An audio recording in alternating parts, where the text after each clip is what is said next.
오늘 우리 계시는 하나님의 말씀은 구약성경 사무엘상 17장 43절부터 49절까지 말씀입니다. 제가 가진 성경 구약성경 437페이지 사무엘상 17장 43절부터 49절까지 말씀, 구약성경 437페이지입니다. 사무엘상 17장 43절부터 49절까지 말씀 봉독할 때에 살아계신 우리 하나님의 음성으로 들으시기 바랍니다.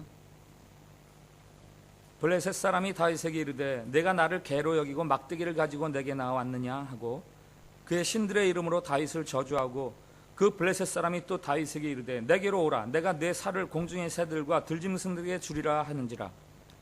다윗이 블레셋 사람에게 이르되 너는 칼과 창과 단창으로 내게 나오거니와 나는 만군의 여호와의 이름 곧 내가 모욕하는 이스라엘 군대의 하나님의 이름으로 내게 나아가노라. 오늘 여호와께서 너를 내 손에 넘기시리니 내가 너를 쳐서 내 목을 베고 블레셋 군대의 시체를 오늘 공중의 새와 땅의 들짐승에게 주어 온 땅으로 이스라엘에 하나님이 계신 줄 알게 하겠고 또 여호와의 구원하심이 칼과 창에 있지 아니함을 이 무리에게 알게 하리라. 전쟁은 여호와께 속한 것인즉 그가 너희를 우리 손에 넘기시리라. 블레셋 사람이 일어나 다윗에게로 마주 가까이 올 때에 다윗이 블레셋 사람을 향하여 빨리 달려가며 손을 주머니에 넣어 돌을 가지고 물매로 던져 블레셋 사람의 이마를 치매 돌이 그의 이마에 박히니 땅에 엎드러지니라. 아멘. 샬롬. 샬롬. 네, 우리 옆에 분들 축복하십시오. 하나님께서 우리를 사랑하십니다.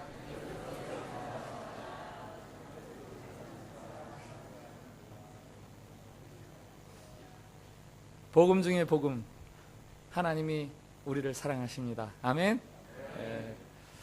관중들은 약자의 편이다라는 말이 있지요. 스포츠 중계를 보다 보면 가끔 가다가 이제 해설위원들이 하는 말 중에 하나인데, 누가 보아도 이길 사람이 이기는 경기 그거 재미없죠. 보는 사람 별로 재미없고, 그런데 그러다 보니까 약자가 게임을 이기는 걸 은근히 바라게 되고, 심리학적으로는 그렇게 이야기를 해요. 삶에서 우리가 짓눌리고 억압당하던 그런 것들이 많이 있는데 그런 것들을 통해서 심리적인 대리만족을 얻기 때문에 관중들이 은근히 약자가 이기를 원한다 이렇게 이야기하는 거죠.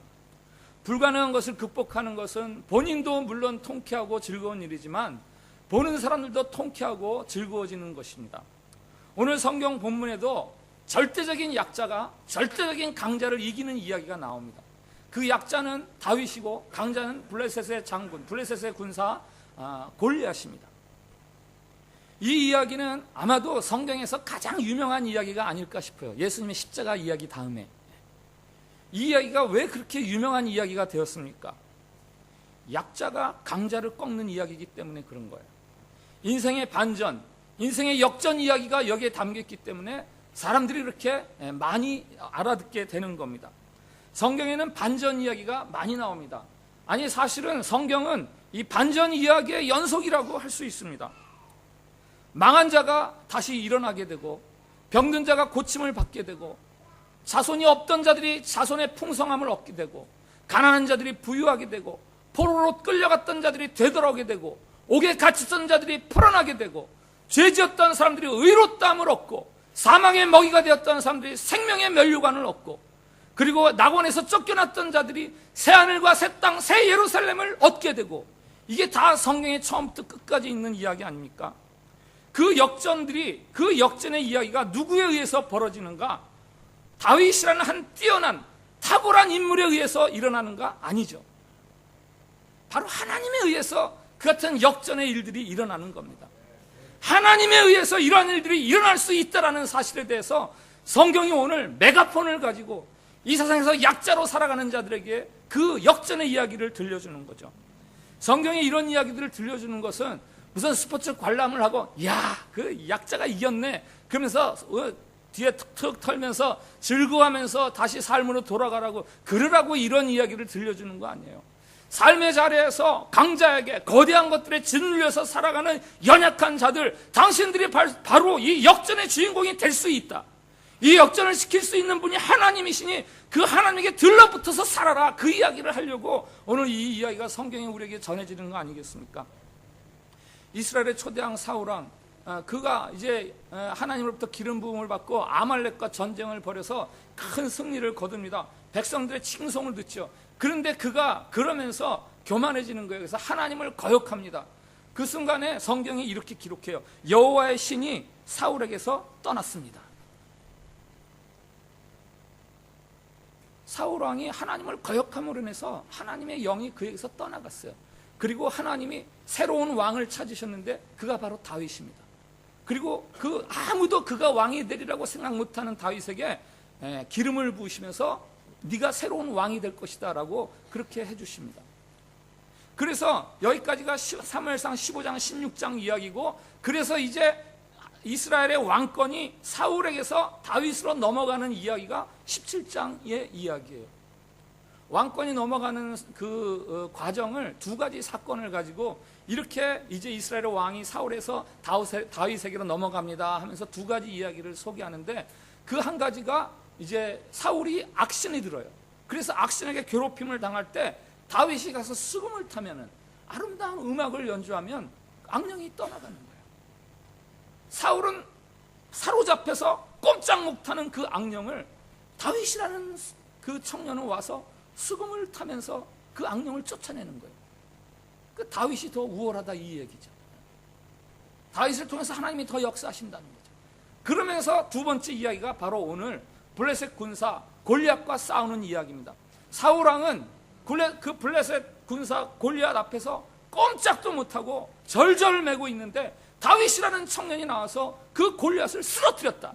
그래서 이제 전격적으로 이제 이스라엘의 왕권이 사울에게서 다윗으로 넘어간다 하는 이야기를 하는 겁니다. 골리앗, 그가 숫자로 환산을 해보니까 키가 약 2m 80cm, 그가 입은 갑옷의 무게가 57kg, 웬만한 사람 몸무게입니다. 짧은 창이라고 들고 나온 그 창의 끝에 붙어있는 쇠, 그 날카로운 쇠의 그 무게가 7kg. 여기 남자분들 피트니스 센터에서 7kg 아령 이거 무게 들어보시죠? 그게 저 끝에 달려 있습니다.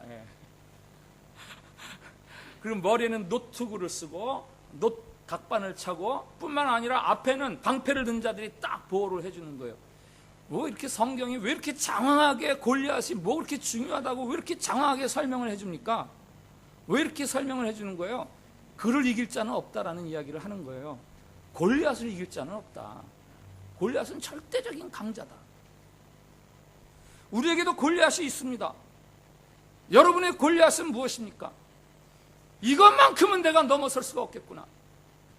내가 저길 가야 되는데 딱 가로막혀가지고 숨죽이면서 헐떡헐떡대면서 신음하면서 그렇게 내 앞에 버티고 있는 그 골리앗은 도대체 무엇입니까? 여러분 앞에서 딱 서서 큰 소리치면서 너는 나는 못 넘어서, 너는 나를 못 이길걸 하면서 여러분들을 기죽게 하는 그것은 무엇입니까? 오늘 그 골리앗과 싸워서 이기는 법을 배울 수 있기를 바랍니다. 다윗과 골리앗의 이야기를 통해서 우리가 먼저 들어야 하는 메시지가 있는데, 그것은 거대주의에 대한 이야기예요. 거대주의. 한번 따라해 주시기 바랍니다. 거대주의. 거대주의. 이게 뭡니까? 무엇인지 강하고 세고 크고 많고 높고 앞서고 이런 게 최고다라는 거예요. 그래서 뒤처지고 병들고 약하고 적고 그런 실패하고 이런 것들은 그 앞에서 꼼짝도 못하고 숨도 못 쉬는 거예요. 이게 거대주의예요. 오해하지 마시기 바랍니다. 성경은 크고 높고 앞서가고 부해지고 하는 것들을 나쁘다고 이야기하지 않아요. 오히려 그런 것들이 다 하나님 주신 축복이고 하나님 주신 선물이고 하나님 주신 은사요 사명이라고 이야기합니다. 그런데 그 거대함 앞에 뒤에 주의라는 말이 붙을 때 그게 참 무서운 게 되는 거예요. 나쁜 게 되는 거예요. 거대한 게 나쁜 게 아니라 거대주의가 나쁜 거예요. 그게 뭡니까? 거대주의가. 거대한 거를 주님처럼 모시는 거죠. 그거를 인생의 목적으로 삼는 거예요. 이 세상에 좋은 게 많은데 뒤에 주의가 붙으면서 나쁘게 쓰이는 게 많잖아요. 편의주의. 편리한 거에 다 좋은 거죠. 근데 편리한 걸 찾다 보니까 편의주의에 빠져요. 중요한 걸 다 무시하고 그냥 아무렇게나 써. 편리한데 뭐 그게 제일인 줄 알아요. 민주주의. 백성이 주인이 되는 거예요. 좋은 거죠. 그런데 그 뒤에 주의가 붙어가지고 민주주의. 공산주의도 마찬가지예요. 재산을 골고루 공평하게 나눠간다. 얼마나 좋은 겁니까? 그런데 그 뒤에 주의가 붙이면서 정치적인 이데올로기가 되면서 그게 악이 돼버리는 거예요. 뭐 민주주의가 악이라는 게 아니라 민주주의 속에 많은 나쁜 것들이 들어가는 거예요. 그래서 주의가 들어가기 때문에 주의가 붙으면서 거대주의에 오만함이 들어가고 혹은 정반대로 비굴함이 섞여 들어가고 아니면 몰인정이나 추악한 인격이 거기에 붙어 다니고 그래서 거대주의 이것은 아주 나쁜 겁니다. 거대주의의 그릇된 모습이 오늘 두 가지로 우리에게 나타나요. 하나는 골리앗이에요. 골리앗. 절대 강자잖아요. 그의 눈앞에 보이는 게 없어요. 심지어는 하나님도 그의 눈에 보이지 않습니다. 내 앞에 다 죽어. 까불어. 내가 너를 공중의 새 먹이가 되게 하리라. 내가 오늘 너를 개 먹이가 되게 하리라. 내 앞에 나설 자 누구냐?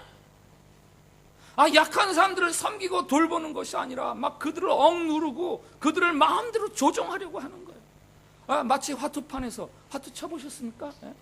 끝발이 장땡, 광땡 다 죽어. 싹 쓸어가는 거예요. 그냥 마치 해본 사람처럼 얘기하는데 해봤습니다. 거대주의 또 다른 이면에 다른 잘못된 거는 뭐냐면은 그 거대함 앞에서 꼼짝도 못하고 열등감과 숨도 못 쉬고 살아갑니다. 그 앞에서 정의감도 잃어버리고 자존감도 잊어버리고 비굴해지는 거죠. 다윗이 싸우러 나간다고 했을 때 다윗의 형이 야 까불지 말고 조그만 게 뭘 까불어 가서 들에 가서 양이나 쳐 그리고 말려 책망했어요. 형 엘리압이 사실은 그 사무엘이 다윗의 집에 처음 갔을 때 엘리압을 보고 야 이 사람이 왕이 되겠다 그럴 정도로 그 겉모습이 근사한 사람이거든요. 그런데 그 엘리압이 골리앗 앞에서 자기보다 더 큰 사람 앞에서는 꼼짝도 못하는 거예요. 머리 꽉 숙이고 숨도 못 쉬고 그러다가 자기보다 더 작은 다윗이 좀 뭐 좀 하려니까 야 까불지 마. 넌 못해. 저리 가. 이 엘리압이 이 거대주의의 두 가지를 그대로 담고 있는 그 사람이에요. 작은 자 자기 동생 앞에서는 큰 소리치고 큰 자 골리앗 앞에서는 자존심도 다 버리고 비굴하게 굴고 거대주의의 그릇된 열매가 두 가지가 있는데 하나는 자기 힘을 믿고 오만방자하게 구는 것이고 또 하나는 자신의 연약함 때문에 비굴해지고 정의감도 다 잃어버리고 열등감에 사로잡혀 살아가는 것. 거대주의는 분명히 반십자가적인 거예요. 반예수님적인 거예요. 우리 예수님을 한번 보세요. 예수님은 그 수치스럽고 그 저주받은 자가 당해야 할 자리 십자가에 올라가셔서 오히려 그것을 통해서 온 인류를 구원하는 자기를 희생하는 대속제물로 드려서 온 인류의 대속의 자리로 삼으시고 그 안에서 생명의 꽃이 부활의 꽃이 피어나는 그런 역사를 이루신 분이 우리 예수님 아니십니까? 힘 없음을 통해서 힘 있음을 드러내는 것 그게 정말 기독교적인 거고 그게 정말 예수님적인 거죠. 교민사회는 특별히 이 거대주의라는 문화가 이 사회적인 사상이 조류가 아주 거세게 휘몰아치는 그런 집단이라고 할 수 있어요. 여러분이 이 교민사회에서 제일 존경받아야 하는 사람이 누구라고 생각하십니까? 돈 많은 기업의 사장, 회장 그러면은 다 존경해야 됩니까? 제가 여기 온 지 얼마 안 돼가지고 한 교회에 장로 장립식 행사에 초청을 받아서 갔어요. 근데 거기에 모 그룹의 회장님이 같이 초대를 받아서 오셨어요. 그분이 축사를 맡아서 축사를 하는데 아주 당당하게 나는 예수 안 믿습니다. 난 교회 안 다녀요. 그러면서 술 얘기를 하시더라고요. 예수님도 술을 마시셨어요. 저 술 좋아하고요. 그러면서 그날 장로 장립 받는 분이 그분하고 아주 친한 분이셔서 평소에 폭탄주를 좀 같이 하는 거예요. 장로 장립 받는 분한테 오늘 이거 끝나고 저랑 같이 폭탄주 한잔 합시다. 제가 아주 그냥 얼마나 모멸감을 느끼고 교회가 지금 저 사람 앞에서 농락을 당하고 있구나. 얼마나 무례하고 몰상식한 언행입니까? 그런데 그거보다 더 가슴 아프고 분통한 게 있었어요. 예배가 끝나고 이제 식사를 나누는데 그 교회 교인들이 그 회장님 앞에서 절절매요. 거기 목사님들도 오시고 선교사님들도 오시고 그랬는데 다 뒤로 물리고 안중에도 없어요. 회장님 이리 오시죠, 이리 오시죠. 제가 목사여서 제가 홀대 받아서 제가 기분이 나빠고 제가 분통이 터진 게 아니라 그들이 사회적으로 관련이 맺고 어떻게 나중에 또 잘 보여서 기회가 되면 도움을 얻고 이런 가능성을 가지고 그 앞에서 절절매는 거 아니에요? 우리는 신분의 높고 낮음을 떠나서 모든 사람을 존중하고 모든 사람을 배려하고 정중해야 하는 것은 맞습니다. 그러나 어떤 사람 앞에서 그가 크다고 해서 비굴하게 굴거나 그가 작다고 해서 오만방자하게 그래서는 결코 되는 게 아니에요. 저는 미국은행에서 15년 동안 일했습니다. 제가 경험한 미국 직장 문화, 미국 사람들의 문화는 훨씬 기독교적이에요. 그들은 자기들의 보스라 그래서 그들 앞에서 비굴하게 굴지 않아요. 자기 밑에 사람이라 그래서 함부로 대하지 않습니다. 그저 자기가 맡은 일을 열심히 하고 하고 싶은 이야기 했으면 마음껏 하고 할 일 다 했으면 퇴근하고 그런 면에서 한국보다 훨씬 건강한 사회가 미국이라고 저는 생각해요. 한국에서 이제 오셔서 처음 만나서 이야기하다 보면 제가 목사니까 한국에서 어느 교회 다니셨어요? 그러면 예, 저는 서울에 어느 교회 다녔습니다. 뭐 이름만 들어도 다 아는 교회. 대형 교회 다니서는 대개 그렇게 이야기해요. 저는 뭐뭐 교회 다녔습니다. 저요 어느 교회 다녔습니다. 그런데요 이렇게 대답하는 사람이 있어요. 저는 그냥 동네 작은 교회 다녔어요. 아니 뭐 예를 들어서 세계적으로 몇 대 대형 교회 들어가는 그 교회 다녔던 교인들의 그 어조하고 이름도 잘 알려지지 않은 조그만 교회 다니는 사람들의 그 어조하고는 많이 달라요. 대본에 뭐 조그만 교회 다닌 게 뭐 그렇게 비굴할 일입니까? 큰 교회 다닌 게 교회가 큰 거지 내가 신앙이 좋은 거예요? 착각해요. 이게 다 거대주의의 산물들이에요. 교민사회라는 특수한 집단 속에서 이 거대주의에 우리는 더 민감하게 접촉되고 더 예민하게 살아가고 있습니다. 그래서 우리가 더 잘해야 돼요.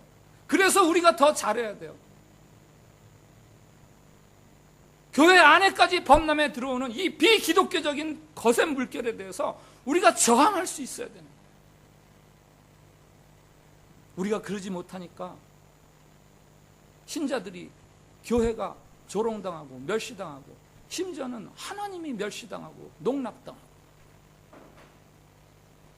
우리가 어떻게 골리앗과 싸워서 이길 수 있습니까? 오늘 다윗을 통해서 그 교훈을 얻으면 첫째는 하나님을 향한 뜨겁고 순수한 열정이에요. 하나님을 향한 뜨겁고 순수한 열정. 한번 따라해 주시기 바랍니다. 하나님을 향한 뜨겁고 순수한 열정. 한 번 더. 하나님을 향한 뜨겁고 순수한 열정. 오늘 26절에 보면은 다윗이 이런 말을 해요. 이 할례 받지 않은 블레셋 사람이 누구이기에 살아계시는 하나님의 군대를 모욕하겠느냐. 다윗이 못 참는 것은 지금 하나님의 군대, 하나님이 모욕당하는 것, 그거에 대해서 지금 다윗이 못 참겠는 거예요. 우리는 이 싸움의 결과를 다 알고 있어요. 다윗이 이겼다는 거. 그래서 다윗이 나간 것에 대해서 우리는 굉장히 이렇게 가볍게 넘어가기 쉬운데 지금 이 시점에서 다윗의 심정을 한번 우리가 살펴볼 필요가 있습니다. 다윗은 이 결과를 아직 몰라요. 그런데 다 뒤로 숨는 24절에 보니까 이스라엘 모든 사람이 그 사람을 보고 심히 두려워하여 그 앞에서 도망했다라고 되어 있어요. 다른 사람들은 다 도망치는 자리에 다윗은 왜 뛰어나갑니까? 하나님이 모욕당하기 때문에 하나님의 나라가 농락당하는 것을 더 이상 참지 못하겠는 거예요. 다윗이 자기 생명보다 더 귀중하게 여기는 것이 있습니다. 그것은 하나님의 영광, 하나님의 이름, 하나님의 거룩하심이 보존되는 것, 하나님의 백성들이 인정받는 것. 다윗은 그것을 자기 생명보다 더 귀중하게 여겨요. 여러분들이 무엇을 위해서 죽을 수 있습니까? 라고 묻는다면 뭐라고 대답하시겠어요? 무엇을 위해서 죽으실 수 있습니까? 여기 어머니들은 자녀 위해서라면 제가 죽을 수 있을 것 같습니다. 대답할지 모르겠어요. 또 어떤 분들은 내 아내 위해서라면 내가 죽겠습니다. 내 남편 위해서라면 제가 죽겠습니다. 그런 분들도 우리는 많이 있죠, 그죠? 예. 아니 왜 웃으십니까? 예. 아멘. 하나님 위해서 죽으실 수 있으십니까? 하나님 위해서 죽으실 수 있으세요? 오늘 다윗은 하나님 위해서 내가 죽겠습니다 그러면서 뛰어나가는 거예요. 우리는 하나님이 너무 감사하다고, 오늘도 찬양을 얼마나 하나님을 높이는 찬양 막 얼마나 드렸는지 몰라요. 막 옆에 앞에서 찬양 인도하는 막 침을 튀어가면서 막 주먹질을 하면서 그렇게 찬양을 드리는데, 하나님을 위해서 죽을 자리에 내가 갈 수 있는가? 감사합니다. 그 은혜가 무한합니다. 하늘을 두루마리 삼고 바다를 먹물 삼아도 다 기록할 수 없습니다. 내게 만 개의 입이 있어도 그 이름을 다 높일 수 없습니다. 그런데요, 내가 적당히 살아남을 수 있는 정도에서만 내가 그 하나님을 높이고 하나님의 이름을 위하지, 너 죽을 수 있느냐 그러면은 그건 좀, 주일 예배 나와라. 하나님의 이름을 위해서 주일 예배 나오죠. 식사 때 감사 기도를 드려. 주님을 위해서 제가 그거 못하겠습니까? 저 자동차에다가 십자가 걸고 물고기, 예수님 상징을 물고기 붙여라. 그 정도 할 수 있죠. 하나님 위해서 죽을 수 있느냐? 그건 좀, 내가 손해보지 않는 범위, 내가 살아남을 수 있는 범위 안에서만 우리는 하나님을 위한다고 하는 거예요. 다윗은 그렇지 않았어요. 순수한, 우리가 숨죽이는 이유는 골리앗의 크기 때문이 아니라 우리의 하나님을 향한 순수한 믿음, 그 크기 때문에 우리가 뒤로 물러서는 거예요. 정말 문제는 우리 앞에 있는 골리앗의 크기가 문제가 아니라 하나님을 향한 나의 순수한 믿음의 순수함과 믿음의 뜨거움, 그 크기가 진짜 문제가 되는 거예요. 순수함, 순결함, 그것을 뭐라고 정의할 수 있습니까? 저는 이렇게 정의를 하고 싶어요. 하나의 목적을 위해서 모든 것을 동원하는 것, 이게 정말 순수한 거예요. 하나의 목적을 위해서 모든 것을 동원하는 것. 남편이라면 아내를 사랑하고 아내를 행복하기 위해서 내 모든 것을 다 동원해서 아내의 행복을 위해서 살아가는, 그게 순수하고 순결한 남편의 사랑이죠. 신앙적인 순결은 하나님의 뜻, 하나님의 나라, 하나님의 이름, 하나님, 그것을 위해서 내 전 삶을 다 동원해서 살아가는 거예요. 이게 신앙적인 영적인 순수함이요 순결함이에요. 그런 면에서 믿음 생활, 이거요 처절한 거예요. 믿음 생활 처절한 거예요. 누군가는 죽어야 돼요. 그 누군가는 나냐 예수님이냐. 내가 적당히 살면서 예수님을 섬기는 법은 없어요. 모세, 기드온, 에스더, 다니엘, 루터, 켈빈, 주기철, 손양원, 그 다음에 누구 이름이 나와야 돼요? 박윤길. 제가 그거 생각할까 막 목이 메더라고요. 목이 메더라고요. 맞습니다, 주님. 맞습니다, 주님. 그래요. 주님 꼭 그래야 한다면 제가 주님 위해서 죽겠습니다.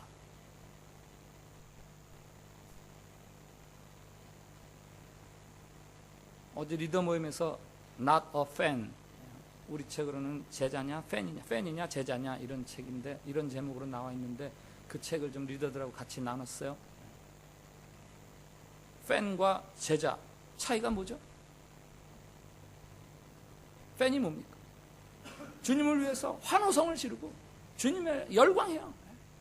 그 대상을 위해서 막 열광하고 환호성을 질러요. 그런데 그 대상을 위해서 희생하지는 않아요. 그게 팬이에요. 운동장에 들어가서 땀 흘리지 않습니다. 그저 관중석에서 환호성만 지르지. 제자는 그 대상을 위해서 자기가 희생하고 헌신하고 섬기다가 죽으라면 죽습니다. 그게 제자입니다. 우리에게 필요한 것은 골리앗의 크기를 재는 게 필요한 게 아니에요.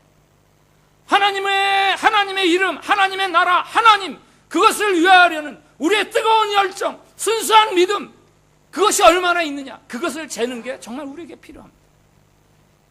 오늘 다윗 앞에서 우리는 우리의 믿음을 재보아야 돼요.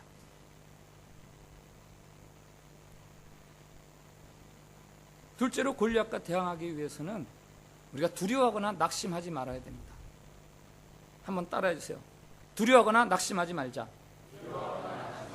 한 번 더, 두려워하거나 낙심하지 말자. 오늘 46절에서 다윗이 이렇게 이야기합니다. 오늘 여호와께서 너를 내 손에 넘기시리니 내가 너를 쳐서 내 목을 베고 블레셋 군대 시체로 오늘 공중의 새와 땅의 들짐승에게 주어 온 땅으로 이스라엘에 하나님이 계신 줄 알게 하겠다. 이게 얼마나 담대한 말입니까? 골리앗, 거대한 골리앗 앞에서 10대 소년이라면 소년이요, 그 여린 청년이 나와서 이렇게 담대하게 이야기하는 거예요. 17장 32절에 보면 다윗이 사울 왕에게 하는 말이 있어요. 한번 들어보세요. 다윗이 사울에게 말하되 그로 말미암아 사람이 낙심하지 말 것이라. 이게 지금 누가 누구에게 하는 이야기냐? 다윗이 사울 왕에게 하는 이야기예요. 사울 왕은 아시겠지만 다른 사람보다 머리가 하나 더 있는 사람이에요. 체구가 건장하고 싸워서 승전의 기록이 있는 역전의 명장입니다. 장군입니다. 그 사울 왕이 다윗에게 야, 골리앗 저렇게 크다고 낙심할 거 없어, 그렇게 이야기하는 게 아니라 그 조그만 다윗이 전혀 경력이라고 미천한 그 다윗이 사울 왕에게 이야기, 왕이시여 뭐 이렇게 낙심하십니까? 낙심하지 마세요.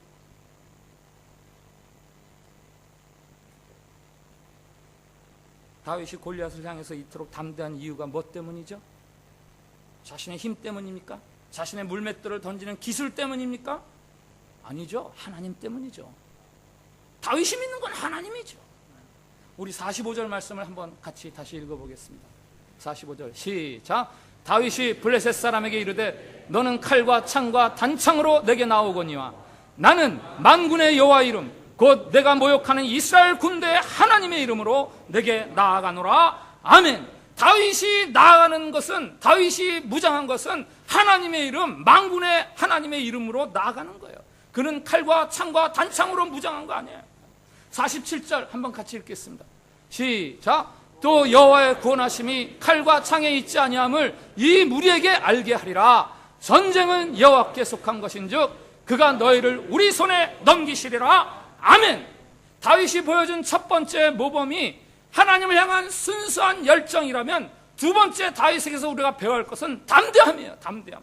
그 담대함이란 어디서 나오는 거냐? 하나님의 주권, 하나님의 능력, 여호와 하나님에 대한 믿음, 그것 가지고 담대해질 수 있는 거예요.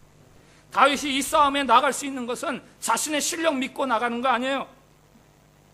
사울왕이 그러죠. 야, 내 군복 입고 가라. 사울왕의 군복을 입혀주니까 다윗이 거추나서 벗어요. 맞지 않으니까. 그래서 벗은 것도 있겠지만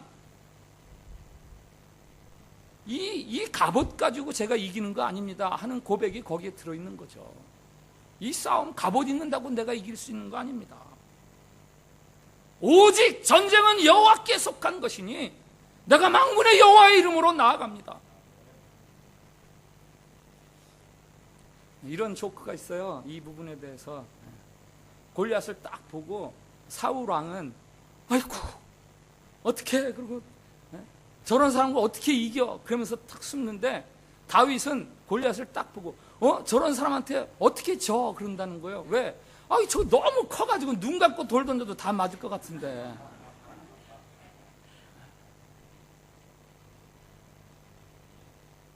다윗의 담대함에 대한 이야기죠. 다윗의 담대함을 말해주려고 만들어낸 조크입니다. 다윗은 틀림없이 자신이 이기리라고 생각했어요. 왜? 자기 실력 때문이 아니라 하나님 때문에. 다윗이 시편 63편에서 이런 고백을 합니다. 주는 나의 도움이 되셨습니다. 내가 주의 날개 그늘에서 즐겁게 부르리이다. 나의 영혼이 주를 가까이 따르니 주의 오른손이 나를 붙드시거니와 나의 영혼을 찾아 멸하려 하는 그들은 땅 깊은 곳에 들어가며 칼의 세력에 넘겨져 승냥의 먹이가 되리이다. 주님께서 나의 도움이 되시니 나는 주님을 따르겠습니다. 나를 대적하는 자들은 다 승량의 먹이가 될 것입니다.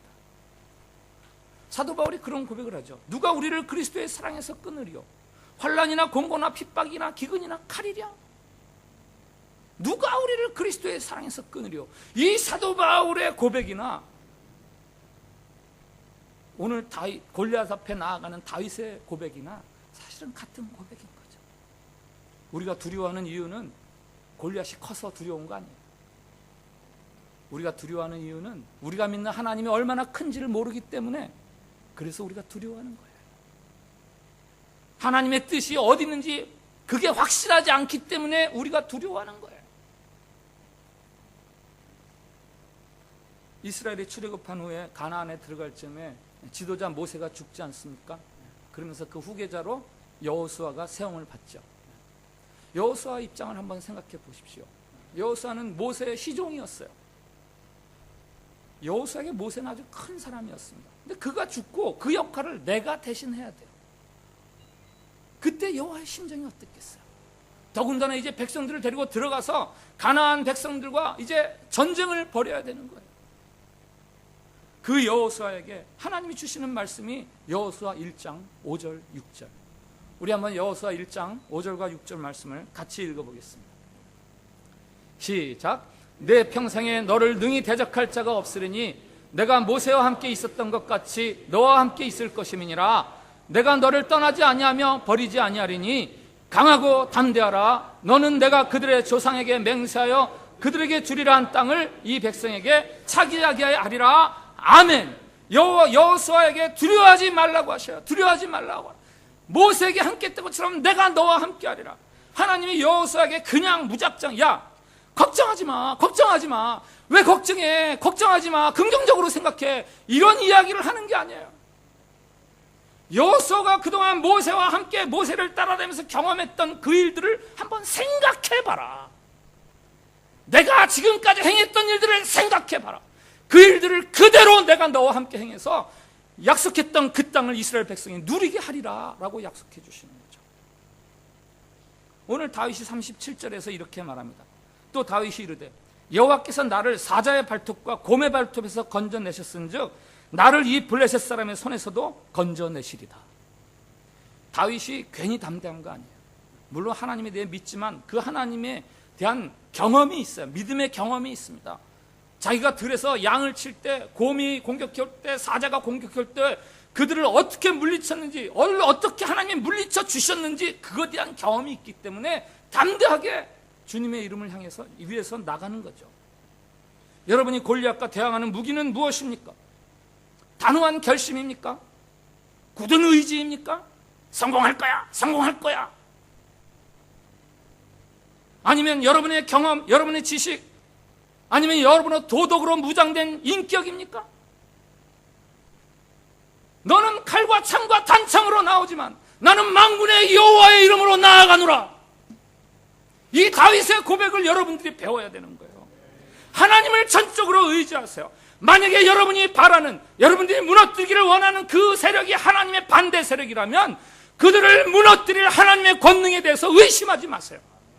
만약에 여러분들이 원하고 소원하는 바들이 하나님의 영광을 위한 진정한 그것이라면 하나님이 이루실 것에 대해서 두려워하지 마세요. 다윗은 물맷돌을 몇 개 준비했어요? 5개 준비했어요. 하나님은 몇 개만 사용하셨습니까? 하나 사용하셨어요. 놀라운 거예요. 다윗은 적어도 5개 정도면 되겠지. 적어도 5개 정도면 되겠지. 하나님은 5개? 야, 필요 없어. 하나면 돼. 하나님은 우리의 믿음 이상으로 역사하시는 거예요. 하나님은 우리의 믿음 이상으로 역사해 주시는 거예요. 우리가 믿음이 커서 아닙니다. 우리는 하나님을 믿지만 참으로 흔들리고 불안하고, 그러나 그 속에서 하나님이 역사하심에 대해서 여러분 신뢰하세요. 골리앗은 피해야 하는 게 아니라 대적해야 되는 거예요.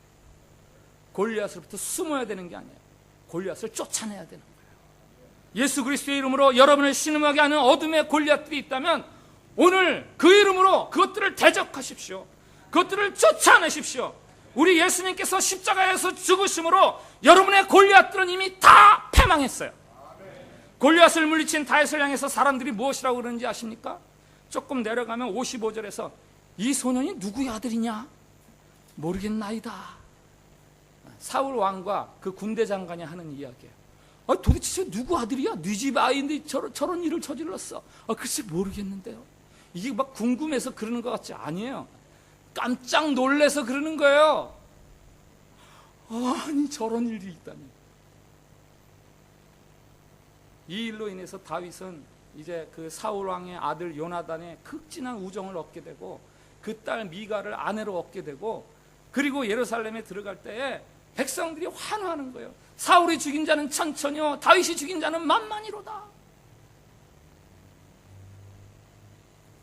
우리 주님께서 말씀하십니다. 세상에서는 너희가 환난을 당하나 담대하라. 내가 세상을 이겼노라. 한번 따라해 주세요. 세상에서는 너희가 환난을 당하나 담대하라. 좀 길죠? 한 번 더. 세상에서는 너희가 환난을 당하나 담대하라. 내가 세상을 이겼노라. 내가 세상을 이겼노라. 여러분 삶 앞에, 여러분 앞에 골리앗이라는 그 거대한 장애물이 여러분의 삶을 딱 가로막고 여러분들 두렵게 하고 여러분들 주눅들게 하고 있다면, 오늘 다윗처럼 하나님을 향한 순수하고 뜨거운 열정을 회복하시고 하나님의 권능을 덧입어서 그 골리앗을 쓰러뜨리십시오.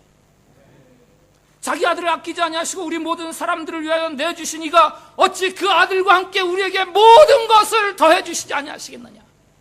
이게 사도 바울의 고백입니다. 하나님에 대한 순수한 열정과 담대한 믿음, 이 두 가지 무기를 회복하셔서 골리앗이 쓰러지는, 그래서 사람들로부터 놀람의 대상이 되고 하나님에게 영광을 돌리는 그러한 삶의 주인공들이 되기를 축복을 드립니다.